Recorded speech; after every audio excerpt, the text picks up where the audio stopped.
I'm going one step beyond Boston on a fast ferry to the past, to an historic port that was once the richest place in America and notorious for witchcraft trials, but only for a spell.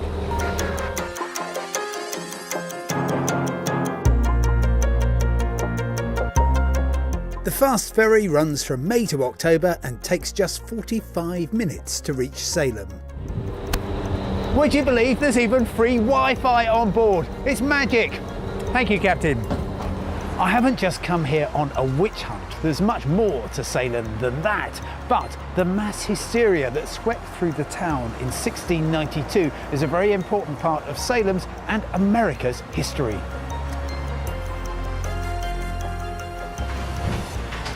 Dozens of people accused of witchcraft.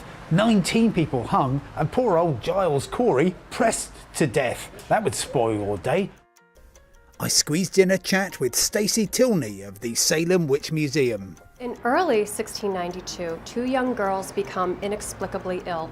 And when the community can't figure out what is, physically wrong with these girls, they decide it must be the devil at work. So once they figure that out, they want to know, well, how did the devil get in? Who is bewitching these young girls? So the girls start accusing people whose names they know. People are still interested in finding out what happened here in the 17th century and why is that still sort of in our consciousness today. It still happens today. You can also visit the former home of Judge Jonathan Corwin, where some of the first accusations of witchcraft may have been made. The documents here speak of a less tolerant age. Salem first started profiting from the paranormal in the early 1970s when the TV series Bewitched filmed here. 21st century Salem has a thriving community of witches and half a dozen witchcraft shops. You can choose your favourite from Witch magazine. The story of Salem unfolds through the centuries.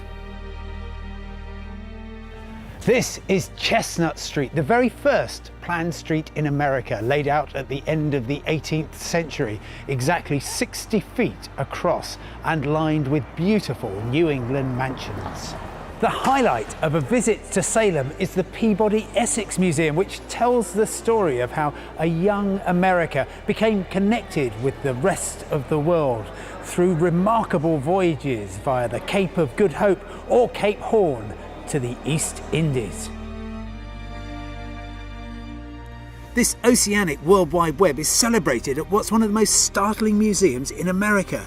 To find out more about Salem's power and wealth, I talked to Dr. Dan Finnemore, the museum's curator of maritime art and history. The mariners were very self-aware. They knew exactly what the significance of their voyages was for America. Salem was a very prominent city. It had the most prominent custom house, bringing in incredible wealth, and they recognized that these voyages would redefine who Americans were on the world stage, and they wanted to bring in representations of the outside world to Americans.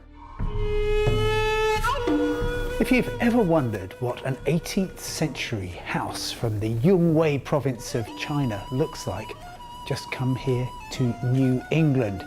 Every stone, every piece of timber was imported piece by piece from the ancient Orient.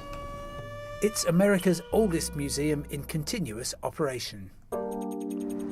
And after all that heavy-duty sightseeing, time for a light meal. All your seafood dreams come true down by Salem's waterside at Finn's. These perfectly presented dishes with fresh local seafood, oysters, tuna. If you'll excuse me, I have to start eating right now. Oyster, wasabi, vodka. Well, I don't think I need a crystal ball to predict that I'm going to be back in Salem soon. It's a wizard destination.